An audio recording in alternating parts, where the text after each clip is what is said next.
1 matin. Last but not least, avant de refermer Europe 1 matin, le zapping politique de Dimitri Vernet. Bonjour Dimitri. Bonjour à tous. Alors vous le savez, l'actualité française est rythmée par la visite d'État du roi Charles III. De l'aéroport d'Orly aux Champs-Élysées, le souverain britannique a eu le droit à tous les honneurs de la République hier. Une première journée dense conclue par un dîner d'État à Versailles où il a porté un toast dans un français impeccable. Je ne saurais vous dire à quel point mon épouse et moi-même sommes ravis d'être parmi vous ce soir. Une ambiance très royale qui a bien inspiré nos politiques, comme la présidente de l'Assemblée Yael Braun-Pivet hier sur BFM. Écoutez, elle semblait bien pressée de retrouver son trône à l'Assemblée.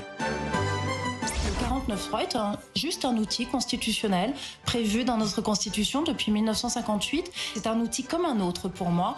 Et donc, si les conditions de son utilisation sont remplies, il ne faut pas hésiter à l'utiliser. Ne t'inquiète pas, Yael, toi et tes amis pourront réutiliser le 49.3 dès lundi pour la rentrée parlementaire. Ah là là, la passion française pour la monarchie. Pas pour les insoumis, cependant, c'est étonnant. Le député LFI Antoine Léaumont, lui, préfère la République.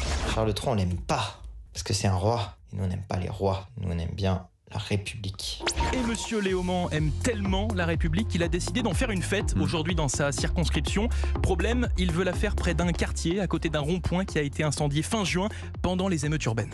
Ça a du sens pour moi de faire un événement autour de la République à un endroit où, entre guillemets, ça a chauffé. Ah oui, c'est très très républicain. Mais où est-ce qu'il a ça. dit ça, Antoine Léaumont? Sur là Twitch, la plateforme Twitch pour streamer des jeux vidéo. Bon, faudrait voilà. tous les écouter parce qu'on entend des trucs qu'on n'entend pas forcément sur les grands médias. C'est vrai, Ouais. mais je regarde moi, je regarde.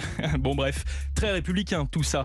Ça m'étonnait de toute façon, la France insoumise et République, ça ne rime pas vraiment, n'est-ce pas Jean-Luc Mélenchon? Abattez la citadelle, abattez ce système.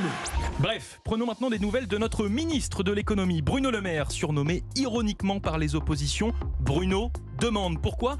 Eh bien, pour critiquer sa stratégie de lutte contre l'inflation qui est de demander des efforts aux industriels sans toucher aux caisses de l'État. Un surnom qu'il assume sur LCI. Julien Bayou rappelait votre surnom, Bruno Demande. Oui, on pourrait avoir un autre surnom, c'est Bruno Obtient. Bruno obtient. On verra ça. On va vérifier ça. Ouais. Tiens, récemment, il a demandé à la grande distribution de vendre du carburant à perte. Alors, est-ce que Bruno a obtenu? Réponse d'Intermarché. On ne va pas l'utiliser, cette possibilité-là. Parce qu'à un moment, si on fait ça, on va augmenter le prix des pâtes. Donc on n'est pas complètement cinglé. Aïe, aïe, aïe. Leclerc, peut-être? Nos entreprises ne sont pas fabriquées pour faire de la vente à perte. D'accord. Nous ne ferons pas de vente à perte sur le carburant. Oula, ça part mal. Dernière chance, Carrefour? Notre modèle ne nous permet pas de vendre à perte. Bah mince, pourtant, Bruno avait demandé. Oui, on pourrait avoir un autre surnom, c'est Bruno Obtient. Aïe, aïe, aïe. Bruno obtient dans sa planète, je pense. Voilà. Très bien, le Claude. Merci beaucoup Dimitri Vernet. Le zapping politique tous les matins sur Europe 1.